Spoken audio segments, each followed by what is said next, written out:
మన party working president అన్న గారు ప్లీజ్ దయచేసి అందరూ కోఆపరేట్ చేయాలి. కూర్చోవాలి ప్లీజ్ ప్లీజ్. మరి ఈనాడు కుక్కట్పల్లి నియోజకవర్గానికి గౌరవ ఎమ్మెల్యే మన విశ్వరామన్న గారి ఆధ్వర్యంలో జరిగినటువంటి సమావేశానికి ఇచ్చేసిన వారికి అందరం కూడా స్వాగతం సుస్వాగతం తెలియాల్సిందిగా విజ్ఞప్తి చేస్తూ, దయచేసి మీటింగ్ తర్వాత ఒకేరు శాల్వాలు ఇచ్చేవాళ్ళు మీటింగ్ తర్వాత ప్లీజ్. మొన్న జరిగినటువంటి ఎన్నికల్లో పెద్ద ఎత్తున కుక్కట్పల్లి నియోజకవర్గంలో మన ఎమ్మెల్యే అన్న కృష్ణారావు గారికి గెలుపు కోసం కష్టపడ్డ మరి 75,000 పైచులకు మెజార్టీ ఇచ్చినటువంటి కుక్కట్పల్లి నియోజకవర్గ కార్యకర్తలకు, నాయకులకు, గులాబీ సైనికులకు అందరికీ కూడా పేరు పేరున నమస్కారాలు, ధన్యవాదాలు తెలియజేస్తా ఉన్నాం. మిత్రులారా, చూస్తా ఉన్నాం తెలంగాణ రాష్ట్రాన్ని సాధించి 14 సంవత్సరాలు తెలంగాణ రాష్ట్ర సాధన కోసం పోరాటం చేసి రాష్ట్రాన్ని సాధించిన నాయకుడు కేసీఆర్ గారు. దయచేసి మీటింగ్ కలిసి తమ్ముడు ప్లీజ్. మీ అందరికీ తెలుసు, రాష్ట్రాన్ని సాధించి గత 10 సంవత్సరాలు దేశంలోనే ఒక నెంబర్ 1 రాష్ట్రంగా ముందుకు తీసుకెళ్లినటువంటి మన నాయకులు కేసీఆర్ గారు. ముఖ్యంగా మన హైదరాబాద్ ప్రాంతంలో మరి అన్ని నియోజకవర్గాలు కూడా గెలిచామంటే మీ అందరికి తెలుసు.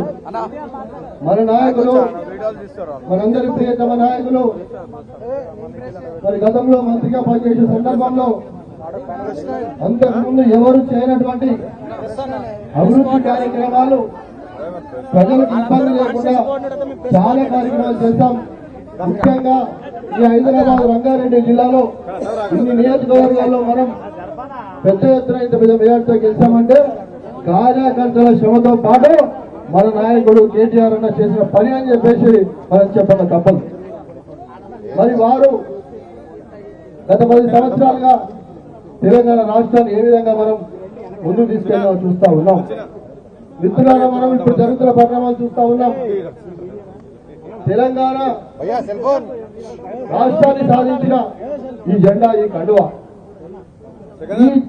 ఈ జెండా కేసీఆర్ గారు లేకపోతే తెలంగాణ రాష్ట్రం వచ్చేదా ఒక్కసారి ఆలోచన చేయాలి. ఇప్పుడున్నటువంటి నాయకులు మాట్లాడుతూ ఉన్నారు, మీ పార్టీని 100 మీటర్ల లోతున పొందబెడతామని మన నాయకుల గురించి కూడా మాట్లాడుతూ ఉన్నారు. ఇక్కడ ఉన్నటువంటి నేను గులాబీ సైనికులందరికీ కూడా విజ్ఞప్తి చేస్తా ఉన్నా, మన నాయకుడు కేసీఆర్ సార్ని ఎవరన్నా మాట్లాడితే అదే స్థాయిలో తిప్పికొట్టాల్సిన బాధ్యత మనందరి మీద ఉందని చెప్పేసి నేను తెలియజేస్తా ఉన్నా.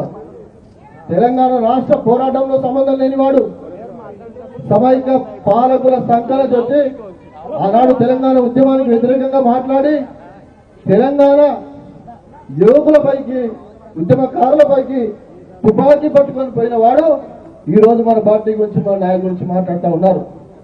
వారికి చెప్పాలి, వారికి గుర్తు చేయాల్సిన అవసరం ఉంది. వాడు కాదు, వారి గురువులనే చూసినాం మనం.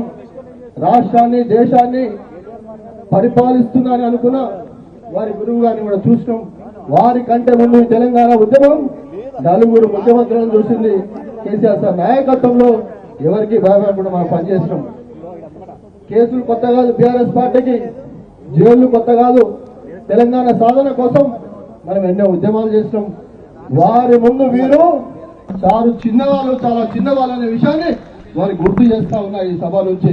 బిడ్డ, నీవే కాదు, నీ తాత ముత్తాతలు వచ్చినా, నీ జయజమ్మ దిగొచ్చినా, ఎవడొచ్చినా మా నాయకుడు కేసీఆర్ గారి దగ్గరికి, మా పార్టీ దగ్గరికి వస్తే మిమ్మల్ని అంతకు రెట్టింపుతో 600 మీటర్ల పొందబెట్టాలని చెప్పేసి తెలియజేస్తా ఉన్నా. కార్యకర్తలుగా మనం అందరం గట్టిగా ఉండాలి, ఎవరికి భయపడాల్సిన అవసరం లేదు. మనం పోరాడిన వాళ్ళం, తెలంగాణ తెచ్చిన వాళ్ళం, ఈ చిన్న వాళ్ళకి భయపడతామో ఆలోచన చేయాలి. కాబట్టి మనం ఎట్లాంటి సందర్భంలో అయినా మన పార్టీ ఎట్లాంటి పిలిపించినా ముందు వరుసలో పనిచేయాలి. మొన్న ఏ విధంగానైతే కృష్ణాను పెద్ద మెజార్టీతో గెలిపించారు, రేపు రాబోయే పార్లమెంట్ ఎన్నికల్లో మన నాయకులు పార్టీ ఏ నిర్ణయం తీసుకున్నా ఎవరికి టికెట్ ఇచ్చినా ఇదే రెట్టింపు ఉత్సాహంతో పనిచేసి మన పార్టీని పార్లమెంట్